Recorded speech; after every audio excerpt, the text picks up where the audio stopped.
bem, mas como vai ter gente que vai ver por aí no YouTube, acho melhor me apresentar mais uma vez, né? Eu sou Tainara, eu tenho 29 anos, sou casada com o Rodrigo, sou mãe do Miguel, do Gabriel, do Rafael, do Inácio e agora da Maria, 8 meses de gestação. Gente, estava pensando um pouco sobre a minha experiência com grupos de oração e lembrei de uma coisa muito interessante. Quando eu comecei a participar na igreja, acho que nem todos vocês sabem disso, foi lá em Cascatinha, né, no João, só que não tinha grupo de jovens na paróquia. A paróquia estava há alguns anos já sem ter nenhum grupo de jovens, e umas pessoas um pouco mais velhas pegaram para fazer o João, para reviver, um pouco a juventude da paróquia. Só que a gente fez o João, engajou muito, uma galera se engajou depois do João. Não tinha grupo de jovem para participar. Então a gente recebeu um incentivo, né? Que era participar do grupo de oração. Então no início da minha caminhada, eu participei do grupo de oração lá de Cascatinha com o Tatão. E era muito bom, era muito divertido, né? A gente descia o morro a pé, todo mundo junto, ia para a igreja, para participar do grupo de oração. E eu tenho uma lembrança bem carinhosa dessa época que eu participava do grupo, porque foi mais uma experiência de conhecer outras pessoas que eram católicos muito bons e que inspiravam a minha caminhada, desses meus amigos, e também era o alimento de toda semana, já que a gente não tinha um grupo de jovens para participar, né? Então, ali por 1 ano e pouco, 2 anos, eu também fui frequentadora do grupo de oração do Tatão, então, inclusive, bem especial. E hoje estou aqui, né, para conversar um pouco com vocês. A gente vai continuar essa caminhada em cima desse livro do Padre Fausto, né, que faleceu há pouco tempo, contando um pouco sobre as lágrimas de Cristo e as lágrimas dos homens. Na semana passada foi a Clara que veio aqui, não foi? Falou para vocês. Quem estava aqui semana passada? Oi? E hoje a gente vai continuar falando um pouco sobre mais um momento, né, de sofrimento, de lágrimas de Cristo e assim pensar um pouco na nossa vida. Para falar sobre isso, a gente vai abrir a Bíblia em Mateus 26, 36. Para poder começar um pouco essa nossa conversa.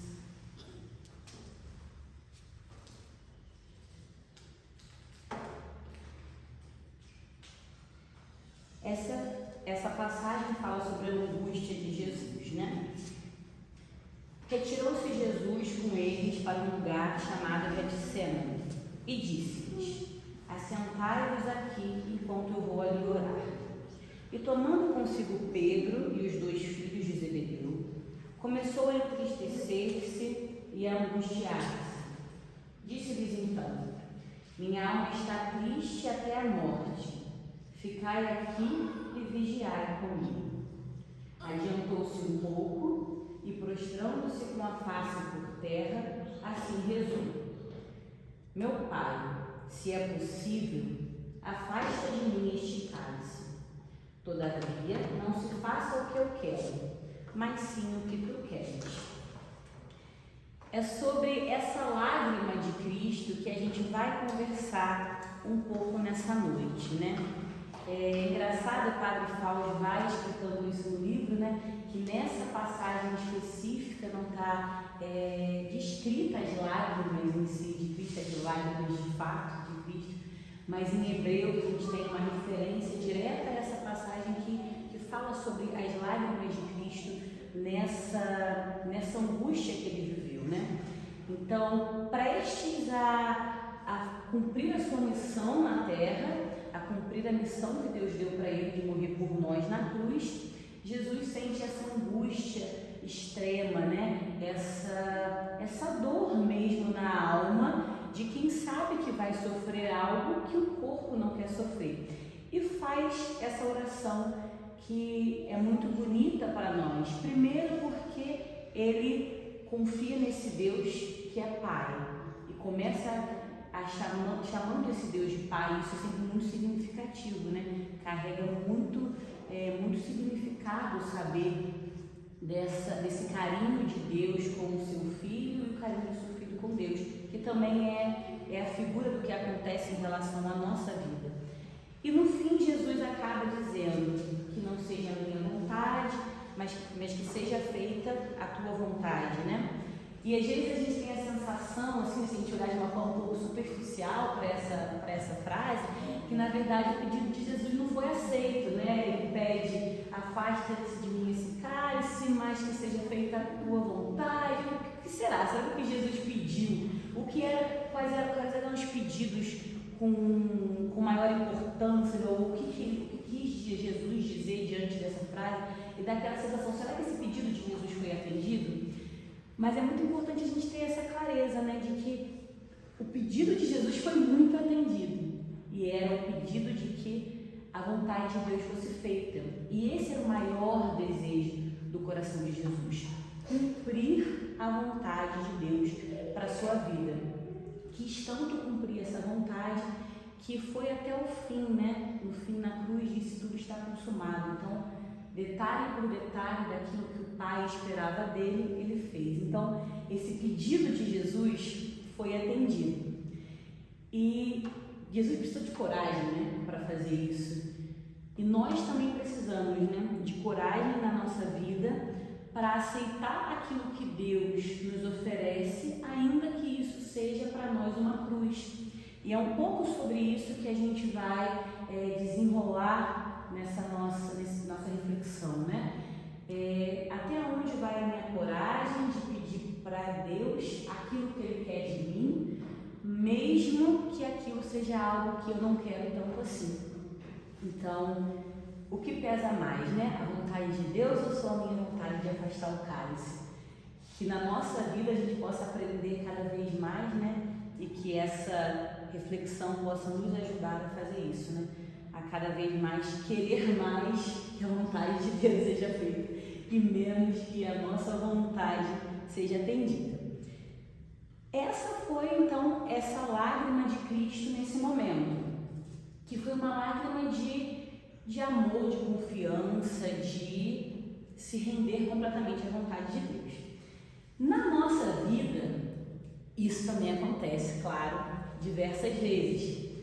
Só que, como nós ainda estamos um pouco distantes de ser como Jesus, a gente tem muitas coisas que nos confundem, porque a gente não consegue ter uma clareza da vontade de Deus. A gente também se perde muito no nosso próprio querer, na nossa falta de virtude, nos nossos defeitos.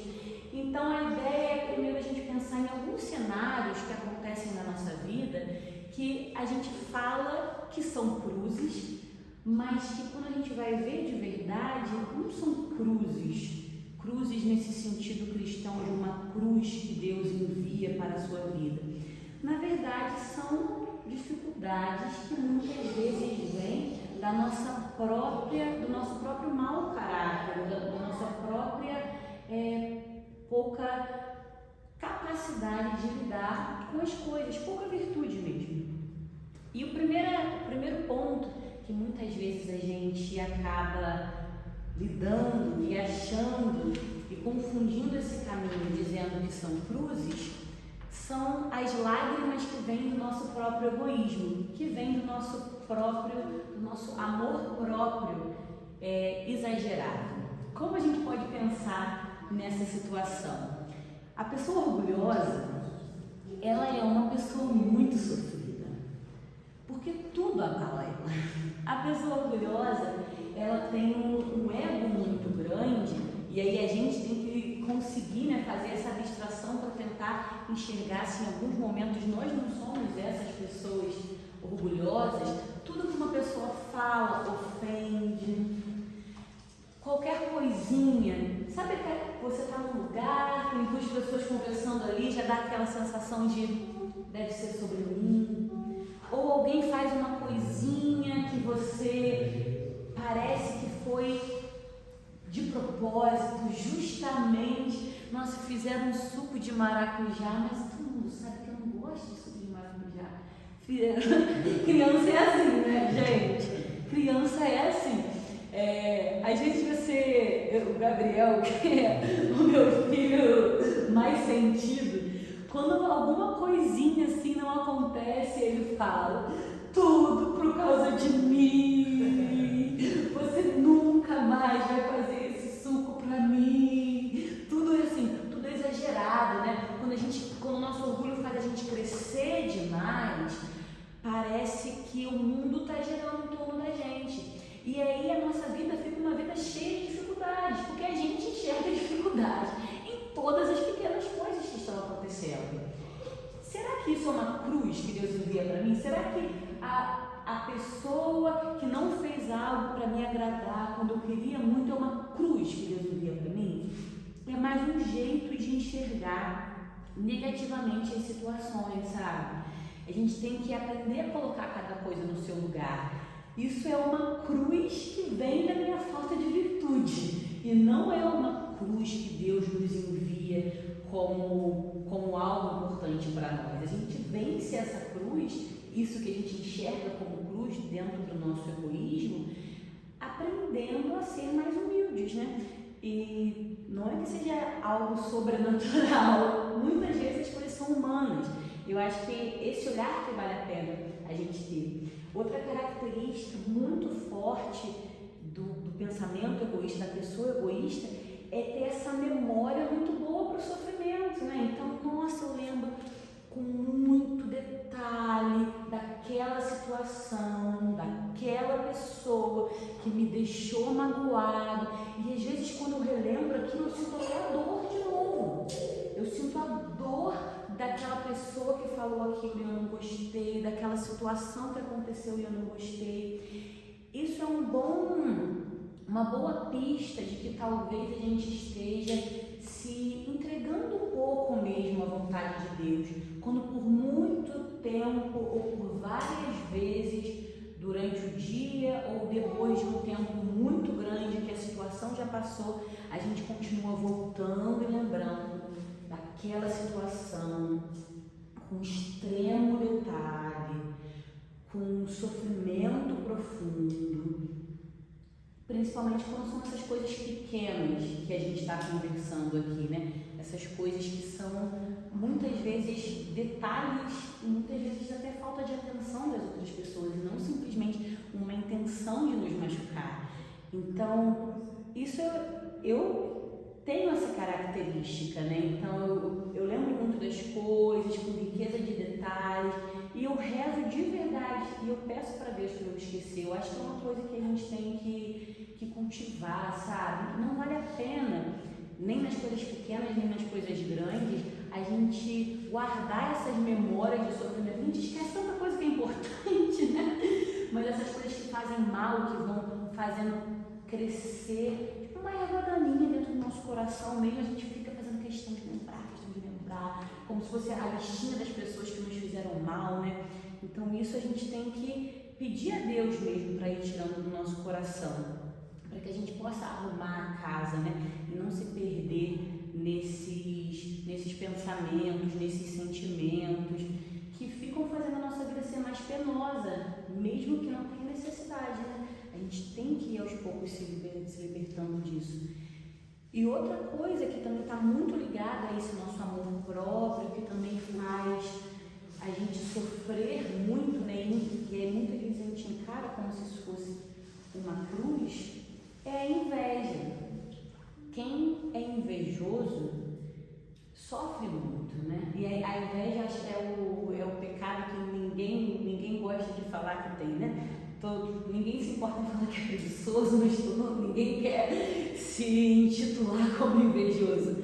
Mas a verdade é que por muitas vezes o nosso amor próprio, o nosso egoísmo deixa a gente num lugar de desconfiança sobre as outras pessoas. Então a gente deseja muito o que o outro tem, às vezes materialmente, às vezes simplesmente pelas características ou pela vida, e a gente se entristece pelo que o outro conquistou. E parece que isso são cruzes no nosso caminho, né? A grama do vizinho é sempre mais verde. Como a minha madrinha falava, a fila do lado sempre anda mais rápido. Porque faz sentido, sempre que você entra numa fila, a outra fila anda mais rápido.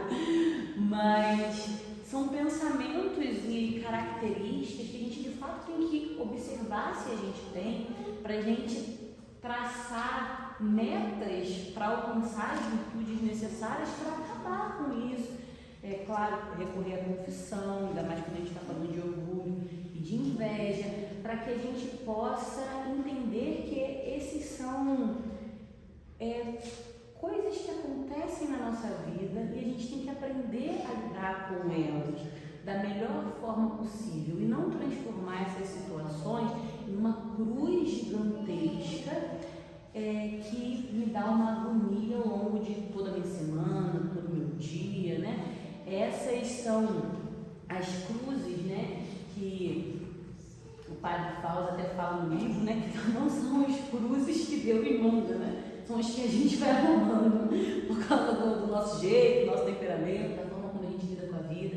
Então a gente também tem que, eu sempre penso nisso, né, tentar ser mais simples com a vida, né? Tentar colocar cada coisa no seu lugar, senão também muita coisa é culpa de Deus, muita coisa é culpa de Deus e a gente sabe que muitas coisas são nós mesmos que precisamos ir com a ajuda de Deus reorganizando. Então esse é um ponto para a gente pensar, né?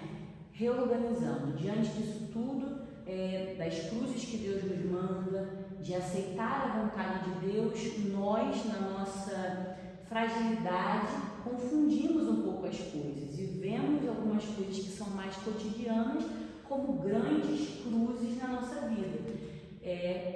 Por causa do nosso amor próprio, ponto 1, e agora por causa do nosso amor pequeno, né? É o segundo ponto. E o amor pequeno é muito triste, né? Porque quem ama pouco sofre para fazer tudo, né? Dentro da família a gente percebe muito isso. Quem ama pouco, tudo é muito sacrificante. Então ajudar qualquer pessoa é muito sacrificante, prestar qualquer tipo de auxílio é muito sacrificante, porque na verdade eu amo pouco. Quanto mais eu amo, mais eu consigo estar aberta, tanto para oferecer mesmo o auxílio que as pessoas precisam, dentro de casa, no trabalho, no cotidiano, quanto para aceitar que as pessoas são de verdade. É muito importante, quando a gente ama uma pessoa, e a gente ama pessoas de muitas formas, né? Os pais, os familiares, o marido, esposa, filhos, amigos, pessoas no trabalho, né? Com um amor ali de amizade, enfim, um amor também de reconhecer que todos somos filhos de Deus. A gente ama muitas pessoas, mas às vezes a gente confunde amar de verdade as pessoas com amar a caracterização que eu fiz daquela pessoa. Então eu falo que eu amo meu marido, mas eu amo a idealização que eu fiz do meu marido e não de fato a pessoa que ele é. Então quando ele erra, quando o defeito dele está mais claro para mim, aquilo me incomoda de um jeito gigantesco, porque eu não consigo amá-lo na totalidade. Eu consigo amar mais aquela ideia idealizada que eu fiz sobre ele, que mostra muito mais as qualidades do que os defeitos. Então, quem ama pouco se incomoda muito com os defeitos e os erros dos outros, mas quem ama muito consegue perceber a totalidade de um ser humano. E tem uma frase que eu gosto muito, que está lá em Caminho de São José Maria, que ele diz o seguinte, vou pegar aqui para ler para vocês. É uma provocação, né? Quantos se deixariam cravar numa cruz perante o olhar atônito de milhares de espectadores e não sabem sofrer cristãmente as alfinetadas de cada dia? Pensa então no que será mais heróico. Essa é uma frase que me faz refletir muito. Quantas pessoas aceitariam um sofrimento gigantesco? Quantas vezes nós aceitaríamos um sofrimento gigantesco se estivesse na frente de várias pessoas e aquilo fosse ser um exemplo para uma nação? Mas as alfinetadas de cada dia a gente não aceita. E as alfinetadas de cada dia, muitas vezes, elas vêm das pessoas que estão muito perto da gente. E o nosso amor tem que crescer para que a gente aprenda a lidar melhor com essas coisas e não encarar tudo isso como se fosse uma cruz gigantesca no meio do meu dia a dia. É a forma como a vida é. As pessoas acertam, as pessoas erram. E muitas vezes, aceitar isso é o primeiro passo para a gente poder mudar até a realidade da nossa casa, ou a realidade do nosso trabalho, ou a realidade da nossa vida num grupo de amigos, por exemplo. É a famosa história da toalha em casa, né? Então, toda vez o meu marido deixa a toalha fora do lugar. Todo dia, não que seja casa do meu marido, será? Talvez. Essa eu falo sempre que eu posso, né, com as amigas ou com as pessoas que conversam comigo. Ao mesmo dentro do meu amor com uma pessoa, né, para uma pessoa, eu tenho que ter o equilíbrio de desejar sim que aquela pessoa seja melhor, então eu vou sempre incentivar, por exemplo, o marido a ser mais organizado, mas ao mesmo tempo eu não posso transformar uma toalha numa briga de todos os dias, uma briga real de todos os dias. Imagina, se todos os dias eu decido que vai ser uma briga na minha casa na toalha, será que não falta um pouco um amor mais dilatado, que consegue entender que isso é pequeno diante do grande? É o que eu estou falando. Nunca vale a pena a gente deixar de se preocupar, deixar de ter o desejo que aquela pessoa seja melhor, né? Porque também, se dane, vai ser assim, deixa que eu pego mesmo, ele nunca vai ser melhor. Não é esse o sentido. O sentido é conseguir ter um equilíbrio, né? E diante da convivência com as pessoas, ter justamente essa característica de aceitar essas pequenas alfinetadas e não encarar isso como uma vida péssima. Eu tenho uma vida péssima, meu marido é desorganizado. Eu tenho uma vida péssima, meu filho é muito agitado. Eu tenho uma vida péssima, a minha chefe é muito chata. É a cruz da minha vida, é aquele amigo no trabalho que é muito chato, me manda mensagem antes de bater o ponto. Será? Talvez sejam só pequenas alfinetadas ao longo do nosso dia. E a gente tem que ter um pouco mais de traquejo para lidar com isso. E a gente consegue lidar com isso de uma forma melhor se o nosso amor for mais dilatado, né? A gente precisa aproveitar todas as situações da nossa vida para dilatar o nosso coração, para amar as pessoas. E a pessoa que tem esse amor muito pequeno, ela é muito acompanhada do mau humor. Então, é uma boa característica para a gente observar. Hoje eu estou muito mal-humorada. Será que não é porque eu estou olhando muito só para mim? Será que não é porque eu não estou muito disposta a me doar nas situações que estão aparecendo? Porque quando a gente olha menos para os outros e muito para a gente, tudo parece que está dando errado mesmo, né? Porque você faz um plano de manhã, chega no final do dia, o dia foi completamente diferente. E a gente fica reclamando daquilo, murmurando, e, enfim, tudo parece ruim, né? O mau humor acompanha aquele que tem um amor pequeno, né? Já o bom humor é a característica daquele que sabe se doar, né? Daquele que sabe que está confiado a Deus, daquele que sabe que tem um pai que cuida de tudo. É aquela sensação que várias vezes aquele tipo de situação que várias vezes a gente se encontra, né? De conversar com uma pessoa que fala, mas é que pra mim tudo dá errado só pra mim. E quando você vai ver a vida da pessoa, você fala, cara, é a vida mesmo, entendeu?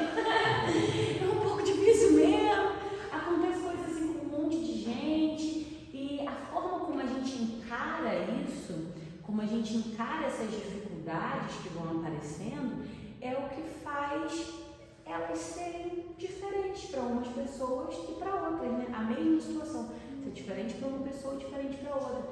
Então, é muito importante também a gente, sempre que por algum motivo na nossa cabeça, nos nossos pensamentos, a gente se colocar nesse lugar de tudo dar errado para mim, a gente parar e repensar, não, peraí, se eu estou pensando que tudo está errado para mim, eu já estou errando por aqui. Não é um tipo de pensamento que nos leva a bons lugares. Na verdade, esse tipo de pensamento nos leva muito para um lugar de fuga, né? Uma fuga da realidade. Quanto mais a gente tende a pensar que nada para nós dá certo, mais a gente se projeta em realidades que não são reais, né? Em situações que não são reais. Então, eu penso o que teria sido se eu tivesse feito assim, assim, assado, como eu gostaria que tal coisa acontecesse para que se tornasse assim, assim, assado. E isso é um problema muito grande na nossa vida. Há uns, não sei, 3 anos atrás, eu fiz uma confissão e nessa confissão o padre disse uma coisa que realmente mudou a minha vida. Não que eu não soubesse sobre aquilo, mas eu não tinha nunca me dado conta de forma tão concreta, né? Esse padre falou para mim que Deus mora no presente e que todas as vezes que o meu pensamento ficasse se julgando para o passado em como deveria ter sido, ou para o futuro imaginando 50 milhões de situações que poderiam ser diferentes, eu estou me afastando da presença de Deus que está aqui no agora, né? Deus mora no presente. Então, eu percebo, por exemplo, que uma pessoa com uma personalidade como a minha, eu acho que é o caso de várias pessoas, porque a gente tem essa tendência mesmo a guardar, né, as coisas dentro da gente, a gente tem que sempre fugir desses pensamentos que nos levam para uma realidade paralela, porque ela não existe. E a gente perde tempo em algo que não existe. Então não vale a pena gastar 1 minuto de energia pensando num futuro se eu tivesse hoje de manhã acordado e escolhido não ir ao supermercado. A gente não tem o poder de voltar de manhã e decidir aquilo, então não vale a pena. Vale a pena dedicar tempo e atenção para fazer o que pode ser feito agora ou num futuro próximo. Não vale a pena se perder nesses pensamentos. Então essas são as ideias, né, que a gente tem que pensar um pouco como que a gente vai dentro da nossa vida, nas nossas reflexões, percebendo isso aqui é de fato uma cruz, isso aqui não é uma cruz que eu estou criando para colocar em cima do meu ombro. Vamos dar o verdadeiro peso às coisas e vamos aprender como que eu vou combater cada uma dessas dificuldades, do meu amor próprio, do meu amor pequeno. Esse é um pouco o caminho que a gente precisa seguir para também aprender a viver a vida que Deus quer para nós. E claro que muitas vezes vem o sofrimento de verdade e a gente não pode deixar de falar dele. É claro que existe cruz de verdade na nossa vida. E diante dessa cruz, que é de fato uma cruz, que não é a nossa humanidade inventando um pouco mais de problema para a gente, né? Como que a gente tem que se comportar? Primeiro, a gente tem que lembrar que nós somos filhos de Deus, né? E isso é o que move a nossa vida, nós somos filhos de Deus. E os filhos de Deus, eles têm uma confiança no seu coração, de que Deus é um Pai que quer algo muito melhor para nós do que nós conseguimos imaginar. E às vezes a gente não é capaz de entender, muitas vezes a gente não é capaz de entender. Então, diante das cruzes de verdade, a gente precisa pedir a Deus que nos dê mais confiança nele, mais amor a ele, né? A gente tem que sempre se lembrar que as cruzes, elas de fato vêm para o nosso caminho. E na maioria das vezes a gente não consegue perceber o porquê Deus colocou aquilo na nossa vida. Mas a gente acredita que Deus sempre quer mais, melhor do que nós. Então a gente vai se colocando no colo dele como crianças. A gente também sabe que Deus prova os seus filhos. E por que ele faz isso, né? Ele faz isso para que a gente possa, de certa forma, estar mais preparados para estar com ele. Mesmo que a gente não entenda como, mas são os planos de Deus, né? Cabe a nós confiar em Deus e pedir para Deus para que nos dê força para que a gente possa fazer sempre a vontade dele, ainda que isso seja difícil para nós. Por isso, confiança em Deus é muito importante, né? Porque eu confio que Deus, Ele quer muito a minha felicidade e Ele sabe que a maior felicidade que eu posso ter é estar junto dele cada vez mais e no fim da vida no céu.